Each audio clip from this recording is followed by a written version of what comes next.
Recording has started. All right. So today's webcast is the mobile game Playbook. A few opening remarks before we begin. Thank you for tuning in. My name is Zina Pagan, ARF's Marketing Manager, and I will be your moderator for today. Before we begin, I will go over a couple of housekeeping items. The audio will be streamed, so this means that you will be able to hear us throughout your computer speakers. However, if you prefer to use a teleconference option, I have the information posted on your screen right now. Should you have any questions during the session, please send these to me using the chat box, which should be located to the right of your screen. And the questions will be addressed at the end of the presentation. This session will be recorded. If you would like to view the recorded event, it will be available on demand within 2 weeks from today. For the best webcast experience, please keep yourself muted and your computer web camera turned off.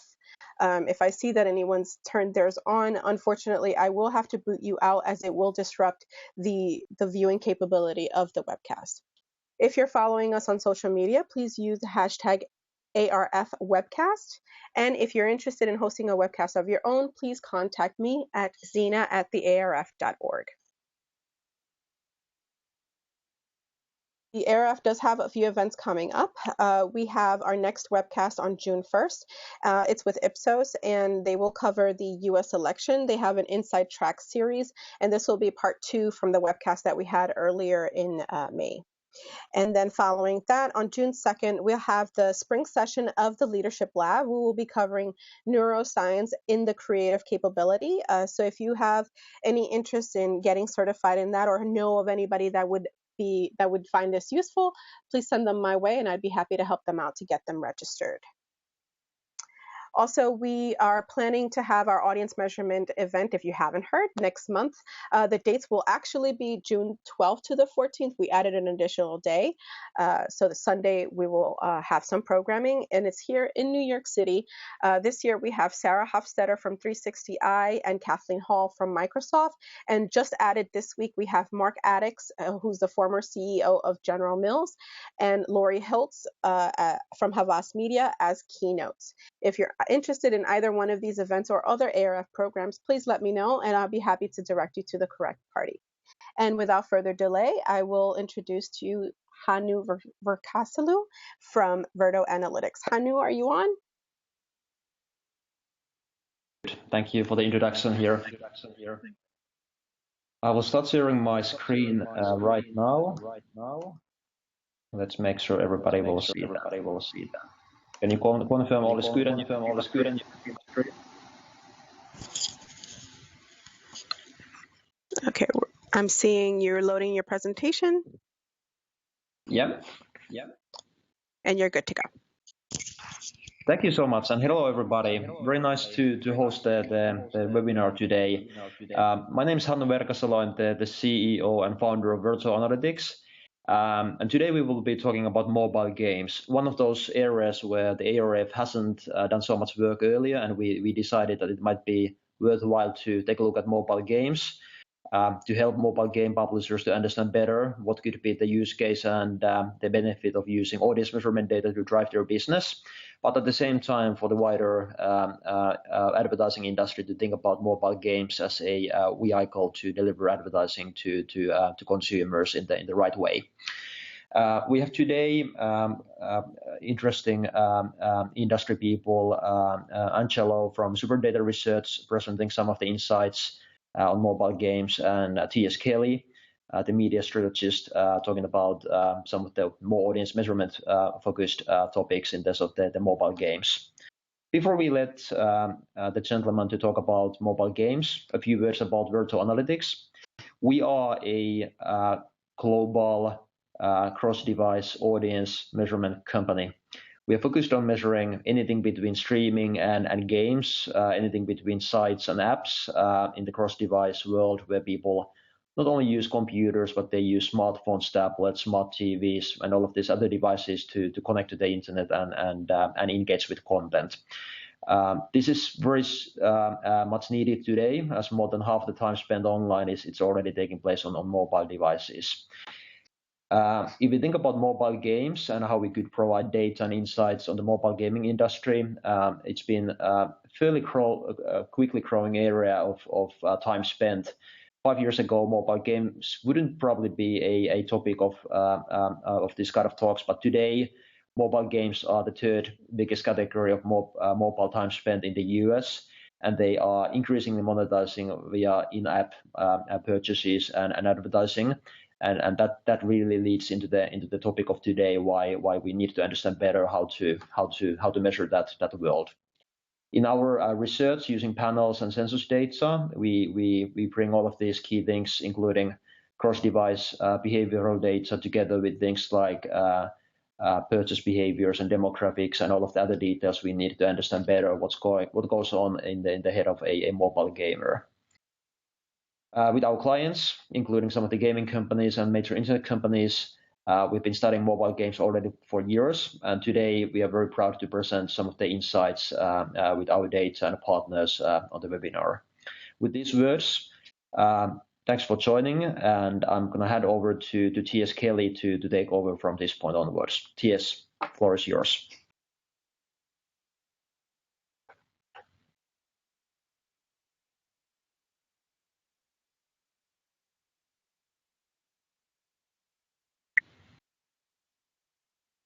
For the introduction. My name is T.S. Kelly, CEO of the Media Strategist here in New York. Just a few comments about us. Media Strategist is a leading media and measurement consultancy here in New York, focusing on strategy, analytics, and storytelling. And simply, we are the face of your data. And for more information, go to themediastrategist.com. Okay, it's funny, you talk about mobile. Console gaming heavyweights for decades, Nintendo just had its first mobile moment. Again, they've made Zelda, Super Mario Brothers, you name it. I'm sure there's a few Nintendo kids in the audience today. But in March of this year, they launched Miitomo, which within 24 hours took the app environment, gaming app universe by storm. It was a top-ranking app inside the store from both Google Play as well as the Apple iStore. And Miitomo is not your typical app of Mii's or something that was made famous inside the Wii system and then later Wii U. But it's really more of a social gaming and conversation app and a great data source, as it turns out, for Nintendo. But they're not alone, and other gaming console heavyweights have entered the mobile fray, including Sony, EA, Capcom, etc. So they're all setting their sights on mobile today, but really, why are they doing that? And the move to mobile is simply, if you've seen Fallout turn into Fallout Shelter or Assassin's Creed has a special app, the mobile environment represents a natural extension to what they're doing already, the brands, franchise, etc. And if you think of what we've all experienced in the past several years, the parallel rise of casual gaming via online and mobile has been something we've seen ourselves. And you add this trend to the near ubiquitous ownership of smartphones, Gen Y and even Gen Z. So it's a natural environment for the console heavyweights to come in. And as a matter of fact, perhaps Nintendo had its second mobile moment just a few weeks ago when they announced the discontinuation of the Wii U platform and announced the new platform they've got, the new console called NX, which, based on what they've said, is extremely mobile friendly. So they're going to become even more mobile friendly as we move into 2017. So the gamer stereotype, which is a good place for us to start. I mean, they're sitting in your basement, eating Cheetos and pizza, drinking Dr. Pepper and Mountain Dew. But this is not what the mobile gamer is all about. I'm going to take an example. They're not playing Halo or Assassin's Creed per se, but there are games that they are playing. And here's 3 top games from the Verto analytics data set I want to share with you. Candy Crush, Words with Friends, as well as Clash of Clans. And just look at the spectrum here of, compared to, say, what the gamer stereotype was, say, on console years past. Candy Crush Saga, I'm sure there are players on this call today. A good 75% of them are 35 years and older. and it skews heavily female. Same goes with Words with Friends, where about 70% are age 35 and above, and also has a female skew. Clash of Clans, which is a bit of a strategy game, has also a huge following online, but has a slight male skew, so people think perhaps it's just like your typical gamer set on the console. But even with Clash of Clans, over 40% of their users are age 35 and above. So the gamer stereotype doesn't fit when it comes to mobile. The reach of mobile right now, it's about ranked 8th. It's about 105 million users each month. So again, that's a sizable audience. If you look at the largest player category in the marketplace, it's social, which is about 99%.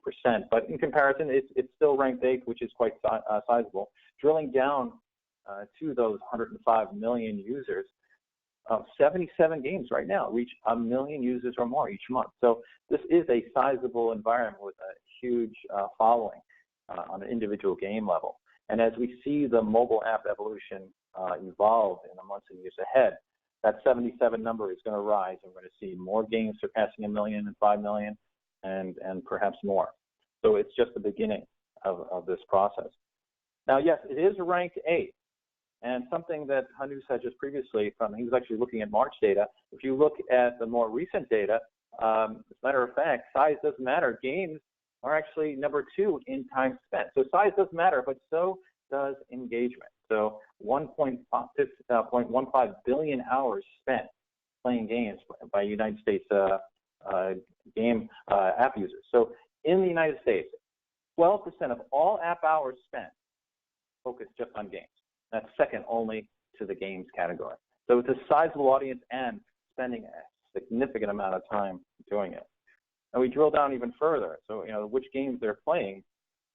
There's a lot of developers out there. I mentioned Candy Crush and Words with Friends. There's some heavyweights out there. You got Supercell and Zynga and King, and I could go down a list. But competition is rife on the individual game level. So at the present time, only about 7 games deliver more than 2% reach. So when we think of why Nintendo and Sony and the rest are entering the fray, entering the mobile space in force, they see huge opportunities to reach an untapped marketplace. So it's not that console's bad and mobile good. They see it as an extension and a way to interact the two together. So you think of those 105 million and the reach of these games on an individual basis. Game developers and app developers in general is a bit of a challenge. They have a bit of a dilemma. This is a very unique marketplace, a very unique process in which people play games and use apps. And if you think of the app ecosystem itself, it's actually quite simple. There's a discovery process. You go through interaction of understanding and exposed to games. You download and install them, and then hopefully there's this process of usage, which turns into loyalty, and from a game developer and marketer's point of view, significant monetization. There are positives and challenges to that type of ecosystem. First off, it's near friction-free. Everyone on this phone, if they have an internet-capable device in their hand or sitting next to them, can access one of these games and hundreds of thousands of more. So in years past, we've heard of Flappy Bird and 2048. These are independent developers. These games, just like you sit on the store shelf, are sitting right next to those game heavyweights, Clash of Clans and Words with Friends. So it's not that people don't have access. It's just that there is really practically near friction-free environments from which people access these games. So that's a challenge. The fact that you have to figure out how to stand out amongst those hundreds of thousands of games.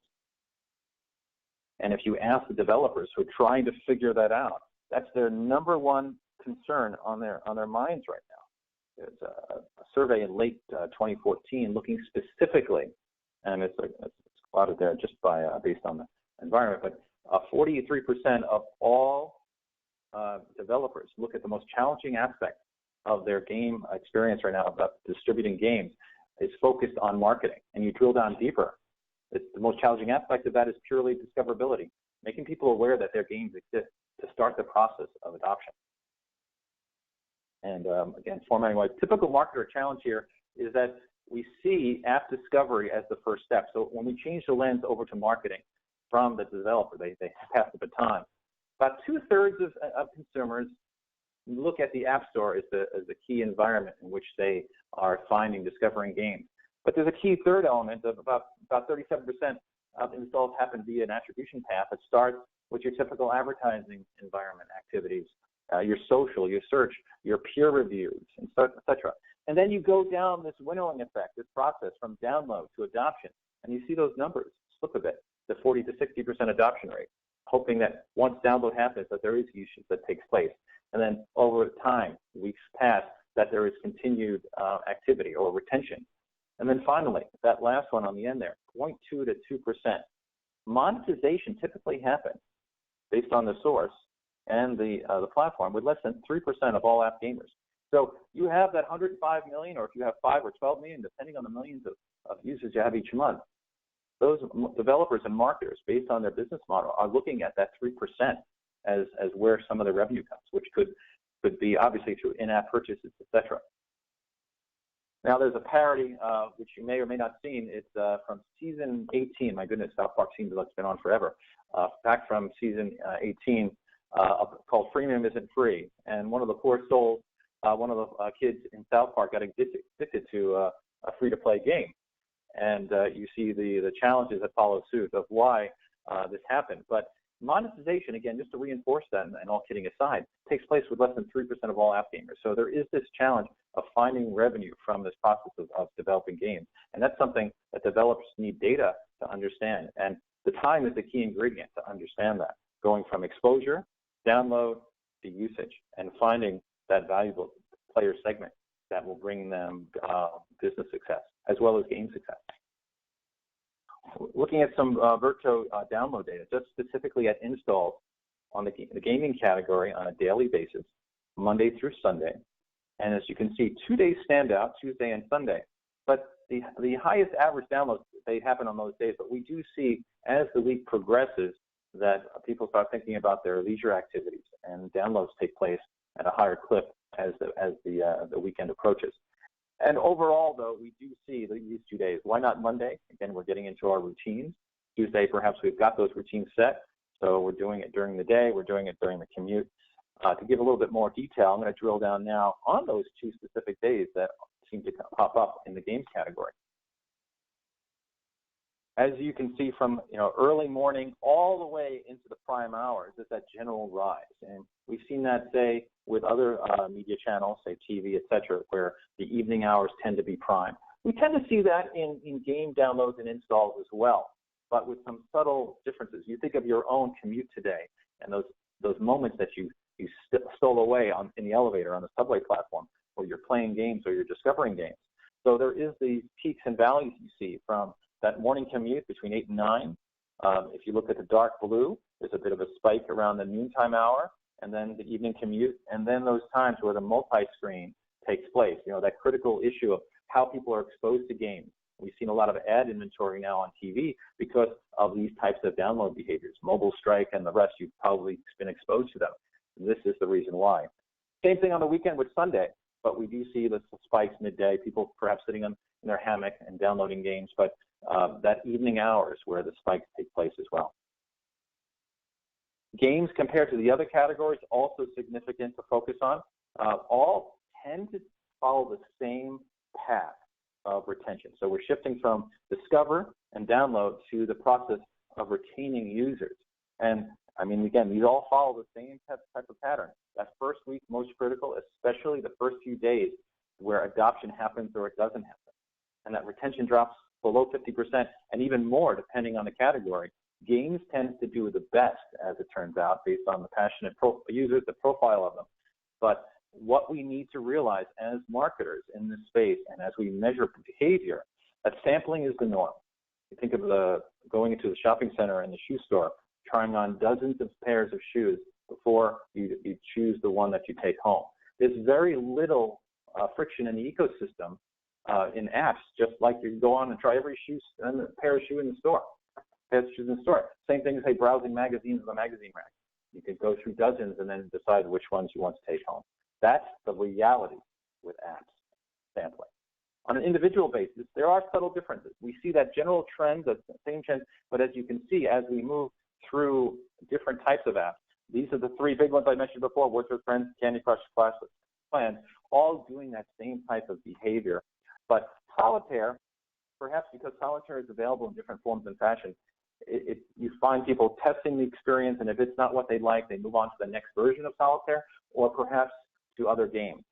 What happens, in this type of near friction-free ecosystem of discovery, download, and usage is there's an emergence taking place between those early days when we see the sampling take place to the emergence of core players, the individuals that stick around for days or even weeks on end. And that is where we need to focus our attention next. So when we think of users, we think of that retention process. The first few days, we see that all that sampling take place, and we see those trends. It's that core gamer and what that core gamer represents to developers and marketers that we need to be focused on. Defining it, again, it's like a tale of two gamers in that respect. You've got your samplers, and you've got your core users.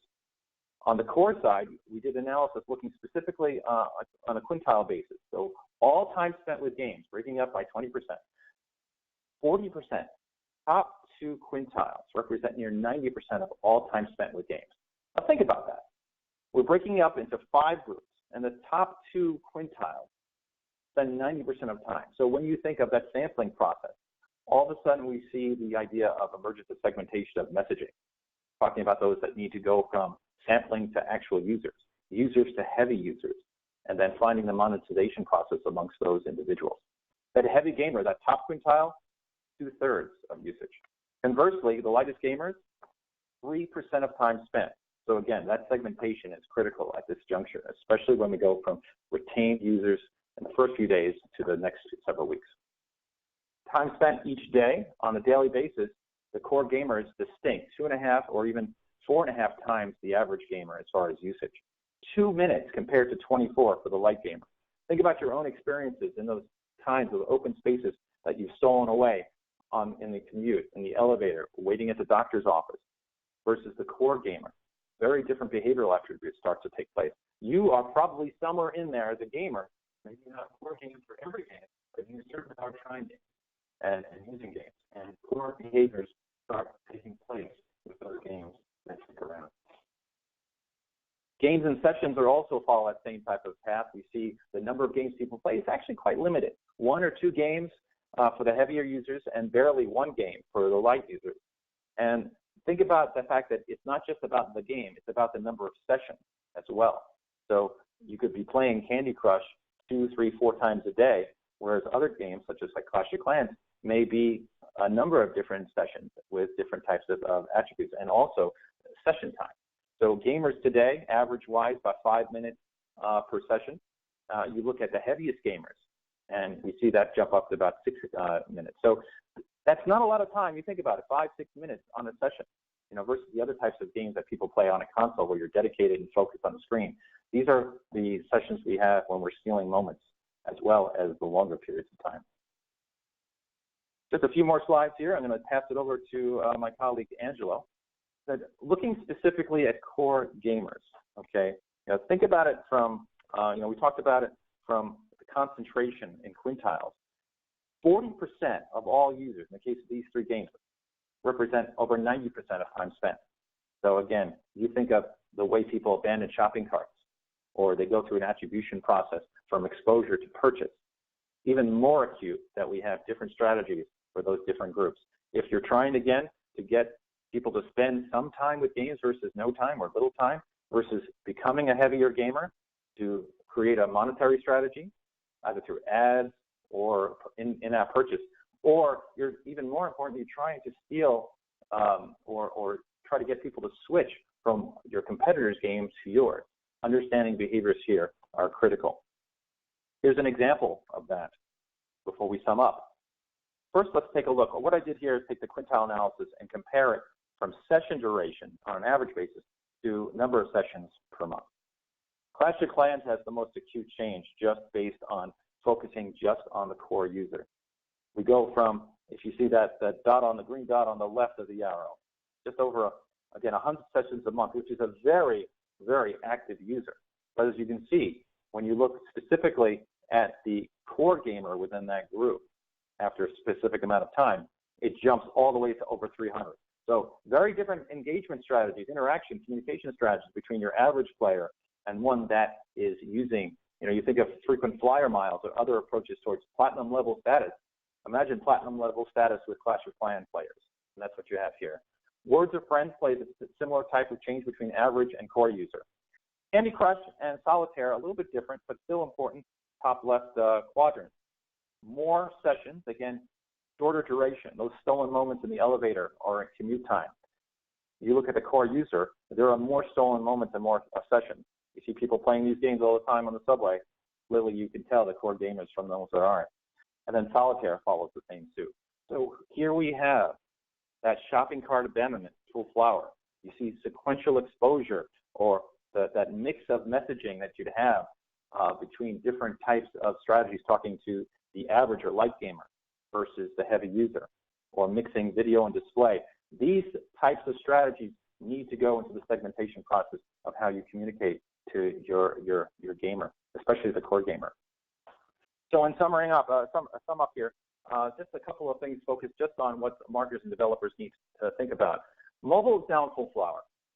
The console gamers are moving in, so there's going to be a lot more competition. They have their full attention. We see it with Nintendo. We see game developers shifting attention and capital to the mobile environment. So huge opportunities for marketers to get involved as these games take form and are distributed.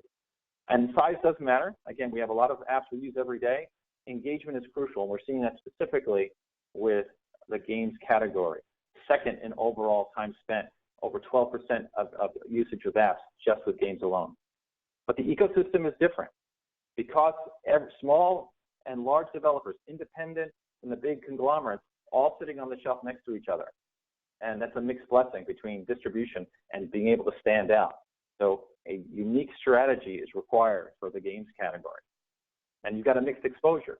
Some people, 2/3 going into the App Store, where others are using outside platforms. You have to have a different strategy for each one.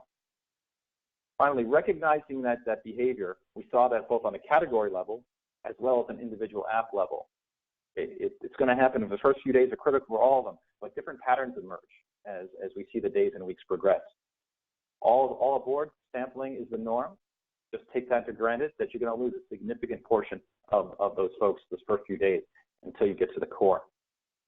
Finally, what remains over those weeks as we see that flattening take place is that's where the core gamer is developing and those characteristics that we need to watch over time, because that's where the communication strategy starts, and that's where the messaging happens, and that's really where monetization happens.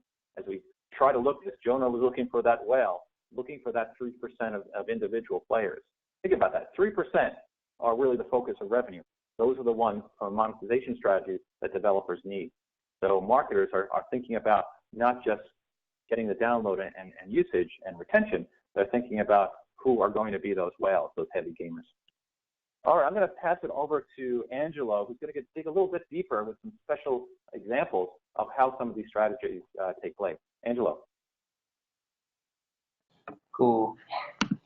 Thank you. All right, thanks, DS. Hey guys, my name is Angelo. I'm the lead mobile analyst for. I don't know if my slides are up. Share screen. Continue sharing. Entire screen. There we go. Should be better. Sorry. So my name is Angelo. I'm the lead mobile analyst for SuperData Research. My company provides market data and customer research. Hey. Hi, Angelo. I'm sorry to interrupt. I don't see your slides. Oh, you don't see my slides? Sorry about that. There we go. I'm sharing. Oh, they have now? Yeah. Okay, great. Okay, should be full screen. Cool. So my company provides market data and custom research on digital games and the digital games market. Our primary data sources are a combination of point-of-sale data from specific publishers, developers, and payment service providers. And we also run surveys focused on getting qualitative consumer insight from actual gamers. So today I wanted to walk through two I'm cases sorry, of mobile Angelo, game companies I that actually. apologize for interrupting again. I don't see your full screen slides. I only see them in Okay. with the ticker on the left side. Okay. I selected full screen here. Let me try to share again. Share screen. Entire screen.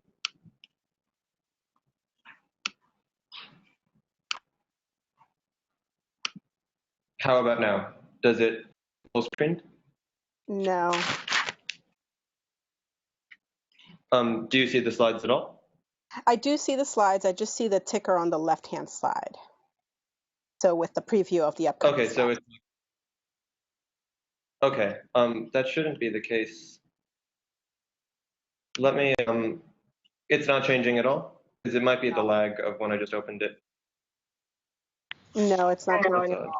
odd. How about in the bottom section where you see how big it is? Can you maximize that? Yeah, I mean, it's not.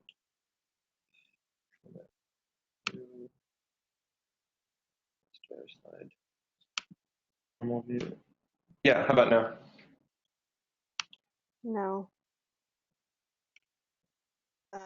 Can you? You're still What do seeing. you see? I do apologize, but what do you see on your screen? You do see your slides full screen? I have it full. Yeah, my slides are full screened. Okay. What I am seeing is the double PowerPoint.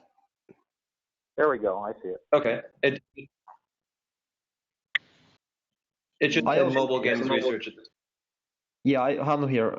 I see also the full screen now, so I think it works for some people at least. So I think we are good to go here. Okay, thank you both. Okay, all right. Cool. Sorry about that, guys. So today I wanted to walk through 2 case studies of mobile game companies that actually used market data to better strategize their decisions, both as a way to sort of highlight the importance of using data to make decisions in the game industry, as well as to give an example of what an effective use of data actually looks like. And since we're a little pressed for time, I might actually have to cover one of the case studies, but I still think we'll get to hit all the important points I wanted to get to today. So from our company's experience, an effective use of data really occurs in 4 steps here. So the first step, 1, deciding on the right data, really just refers to having a clear idea of what it is you need to know. So in some ways, this might seem like it's the easiest step, but the answer isn't always as obvious as it seems.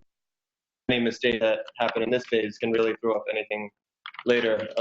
It doesn't really matter how good a research report is, and exactly you need to know. The second step of designing the right research approach. At this phase, you want to know what you need to know and just figure out the best method, whether it's survey research, a market-based model, et cetera, to get you the information that you've decided you need. Then there's converting all that data you get into insights, which means squeezing out the most important conclusions from your data.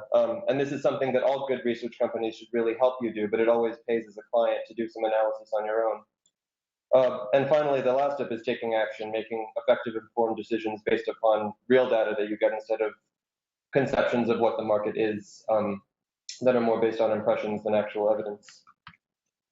So let's go to the first case study. So one thing about these case studies is that due to contractual reasons, we unfortunately need to keep the name of the company confidential.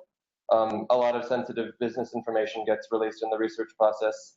But the process that I'm going to walk you through really touches on everything important that happened during the whole process of getting research and helping them make a decision. So I don't think it'll be too big an obstacle. So the first company was actually an IP brand holder rather than a mobile game company. So they were an American TV broadcast company, but with limited experience in mobile games. Mobile games really wasn't their specialty. Their specialty was producing TV shows. And they owned the rights to an especially popular TV show and were interested in releasing a game based on that show. However, previous mobile games that they had released had yielded mixed results, and they wanted their next decision to really be a better informed decision and not so much based on sort of an arbitrary expectation of what sort of game would do well. So they really wanted to try to get a stronger performance out of their next game. And so when we sat down with them and talked, the key questions that it really boiled down to in their situation was 1, what was the ideal mobile game genre that they wanted to do for their TV show. 2, what differences are there in consumer behavior between games based on an IP like a TV show or movie compared to non-IP games? So like in this instance, Clash of Clans would be a non-IP game because its theme and setting was made specifically for Clash of Clans. Whereas like any sort of Star Wars game or Marvel game is an IP game because it builds on an existing TV or movie franchise. And lastly, what's the best way to leverage your IP in a game? So you have this really cool theme, this really cool setting that people are fans of, but there's more than one way to make use of it. Maybe what people are interested in is seeing more of the movie's plot extended in your game, or maybe what they're interested in seeing is particular characters that are their favorite, or maybe none of those matter and it's just sort of having the skin, so to speak, like the setting of that IP series within the game. That's really the key thing. And one more point is that this company was very interested to see if releasing multiple games under the same IP would simultaneously cannibalize revenue. So basically, if I release 2 games based on the same IP, is this going to sort of have a good effect of like reaching a broader audience, or is it actually going to cause the same group of people who would have played either of those games to be split between both and actually lose revenue because I'm investing in making this game that's just, sort of dividing the pie into smaller pieces. So in the next step, in terms of deciding on the research approach that would be best suited to this company's needs, we opted for using a combination of market level data based upon our company's internal models and to simultaneously launch a consumer survey targeting fans of the company's TV show and only fans that were active mobile gamers. So if we go over the market data that we really brought to bear for this research report, the first aspect was just like sort of broad revenue and growth forecasts for both the overall mobile games market as well as the market for particular mobile genres. So actually saying like for Kingdom Builders or Endless Runners or action games like Fruit Ninja, like what is the particular size of the market for that genre of games to sort of get an idea of, what sort of resources the company was looking at for opting for one genre over another. The second aspect were CPI trends. So CPI stands for cost per an install, and it basically means how much advertising costs are you sinking in to get a total number of users on either Android or iOS. So they wanted to see sort of how the CPI trends had changed for Android relative to iOS and what that meant for them putting a game out in the near future. Thirdly, in terms of IP games in particular, they wanted to see if there was any sort of known motif or pattern in the performance of IP themed games, because again, like they're bringing a resource that other mobile games don't bring. They have this sort of franchise that people are familiar with outside of gaming, and they wanted to see if there were any patterns they should be aware of for IP games in particular. And lastly, what's the relationship of releasing IP games simultaneously? If I release a game based on a TV show this month and then 3 months from now release another one, is there going to be a negative effect on the revenue of the first game? Now, in terms of the survey, the company had also had a very particular set of questions that they wanted to answer in regards to their demographic, because again, they had like a very well defined demographic. It was fans of their TV show. And so the first question was, how do fans of their TV show play and spend on mobile? So basically, the survey would target fans of the TV show, target fans that played mobile games, and see what the spending and gaming habits of those players were. The next point was the comparison and preference between IP and non-IP games. So how did the habits and preferences of that demographic change when they were playing IP games compared to, I guess, generic games, so games that had a theme that was just created for the game itself? Lastly, how did that group of fans discover new games? What were sort of the discoverability channels by which they downloaded new games, whether it was standard mobile advertising, TV advertising, YouTube blogs, etc. And lastly, just what was the main draw to play an IP game? So what is it about a game that's based on a TV show or series that really allows a fan of that series to pick up a game, play it, and then eventually spend and monetize?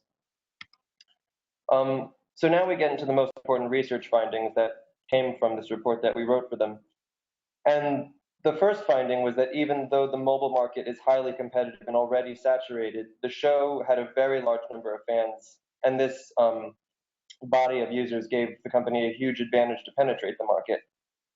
So a pre-existing fan base is a huge advantage, not just because it increases the appeal of the game itself, but also because it makes it much easier to do targeted advertising. You know exactly who the group of people is that you want to play your game, and you can save a lot of resources in terms of cost per install by just putting all your resources into targeting the advertising channels that are going to get most of your target demographic.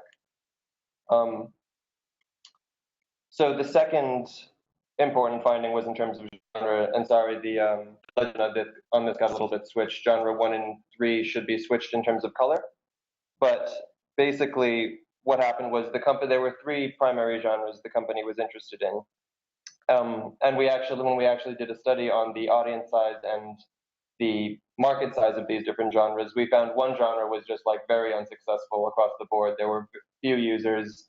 The users that were there were advertising quite poorly. So that was actually genre 1, which is the green bar on the bar graph. Now, there was another genre that they weren't considering as much, which is the dark blue one, that had a very dedicated, it didn't have the largest audience out of all 3, but it had a very dedicated audience that actually had the highest spending. So at first glance, the company's first impression was that because genre 2, the light blue genre, clearly had the most users, they thought that was going to be, the most viable option for them to make a mobile game on. But when they actually looked at the data, they realized that even though the game had a higher number of players in the genre, it didn't have nearly as much monetization, just because the mechanics of the game didn't lend itself as well to getting players to spend after playing. A third important finding was that in terms of CPI, the company found that iOS users were much more expensive to reach than Android users via mobile ads, which prompted them to consider using their television platform to focus on iPhone users instead of running a standard advertising campaign. Another research finding was that if you release multiple games in the same IP, there's actually little to no revenue cannibalization. As long as the games are in different genres, you don't have a very high risk of losing revenue from diverting users from one game to another one. And this is because mobile gamers tend to be very oriented. So if you have different IP games in different genres, they're actually going to cater to different audiences. For example, so people who play a kingdom builder like Clash of Clans are going to really like kingdom builders in general. So if a Star Wars fan that likes kingdom builders also starts playing a game like Star Wars Commander, which is a Clash of Clans-esque kingdom builder title, they're not going to drop playing a game in a genre they like if a new Star Wars game comes out that's an RPG action adventure. And finally, players, one of the most interesting insights from the consumer study was that players are a lot more interested in particular characters than they are in plot. So this means that a game can deviate from a TV show's storyline or its most familiar setting, but as long as it places an emphasis on the most recognizable characters from that series, fans of the series are still going to be very interested in it. So in contrast, if these characters are missing, there's very little draw for fans, even if the game has a very strong, very strongly ties the IP into it. If those characters are missing, the appeal of playing an IP game decreases drastically. So let's quickly go over the results of what happened. So first off, the company made a lot of changes based upon the info they got. Finds that this was definitely a good time to put out a mobile game. Even though the market was saturated, the company realized that it had a huge resource to leverage at that time in terms of the TV show's fan base, and that this resource was sufficient to make their game competitive, even though there were tons of IP games out in the market. The company also scrapped 2 of the genres they were considering after seeing, the concrete figures as to how those genres were performing. And finally, in terms of the game itself, they partnered with a developer who could make a game genre that strongly incorporated popular characters from the TV show, which was the main, feedback they got back from the consumer study. So to get to the results, the company's new game, Game 2 on the Graph, was very successful. By the game's 3rd month after release, it was already bringing in over $1 million in revenue monthly, with forecasts based on growth in the game's audience size and spending rate at that point, indicating that it wasn't like when we stopped cooperating with them and getting information back, there was no indication that its growth was going to stop anytime soon. So it was a game that was clearly on an upward swing in its life cycle. Also, partly because the company had refocused to targeting Android users on mobile ads due to the lower cost per an install.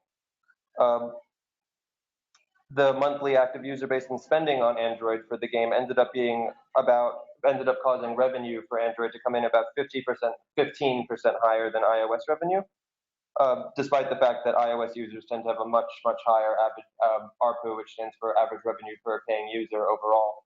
So basically what it means is by strategically shifting resources in mobile advertising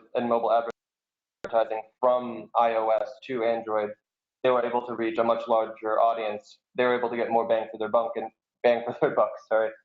and this really paid off in terms of generating revenue on Android. And lastly, the older mobile games released by the company, one in particular, did see a decline in revenue over time, but the decline was largely in line with the general lifecycle trend of the game after peaking, matching the average rate of revenue decrease after hitting peak revenue. So just to reiterate again quickly on the sort of main steps behind using research to inform decisions in the game industry. The first step is really deciding on the right data. So identifying the key strategic choices you need to make and what information is going to help you better inform those choices. The next step is designing the right research approach.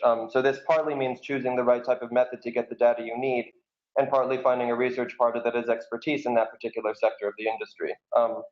So ideally, your partner also should have direct access to proprietary information, either from their own models or from partners, regarding your target market and your target demographic.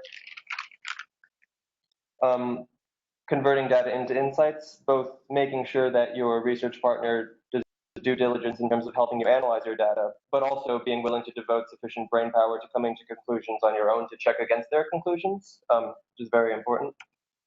And lastly, taking action based upon your data-driven results. And this is probably the most important step, because one of the biggest issues we see in how companies use data is that they tend to use it as a confidence booster. So they use data to help them confirm what they think they already know, but will actually neglect results that run counter to what they want to see. And this really undermines the whole purpose of using data, because data really should guide decisions objectively. The most valuable research results are those that run counter to your expectations, because those are the insights that are really going to allow you to make a better decision.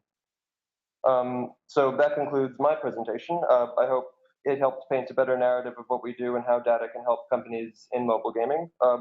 I think next we have the Q&A section coming up.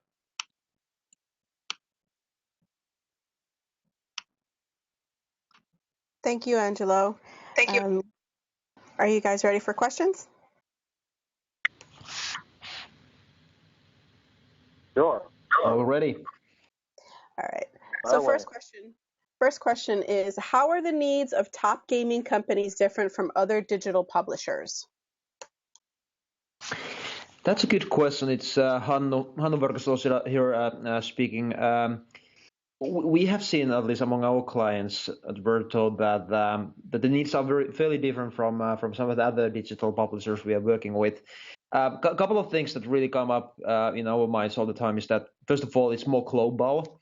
Many of the publishers we have worked with in the past are more local. They are focused on the US, they are focused on the UK. But with some of the big gaming companies, it's a truly global audience. They are interested in insights and audience acquisition tactics in a number of countries. So they're certainly very global by nature, by origin, and in terms of the tactics than many of the other publishers. The other thing is that there's a very heavy focus at the moment in understanding audience acquisition piece more than the monetization piece. So many of the companies are quite interested in finding better ways to acquire the right players and get them engaged, and that's the kind of focus of analytics, how they use our data today. So those are at least a couple of things that come up in my mind in terms of comparing games against other publishers.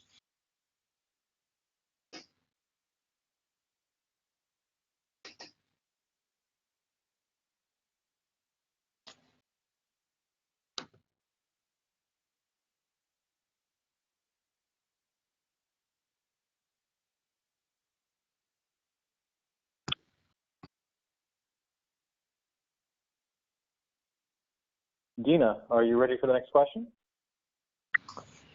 We are ready.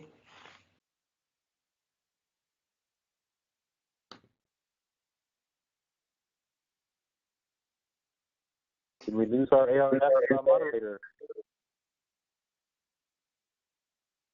Any other questions from anybody?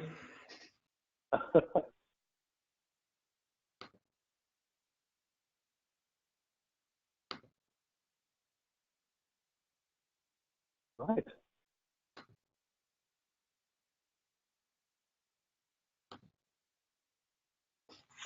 Well, in the case if there are no other questions, on behalf of Verto Analytics, I want to thank TS, Kelly, and Angelo for great presentations and insights. Thanks everybody in the audience. It was truly, hopefully, something new for you to learn about mobile games. We will take all of these materials with you through an email as well, and don't hesitate to contact us if you have any further questions through email as well. But thanks for the time today, and we'll take it from here. Thank you, everybody.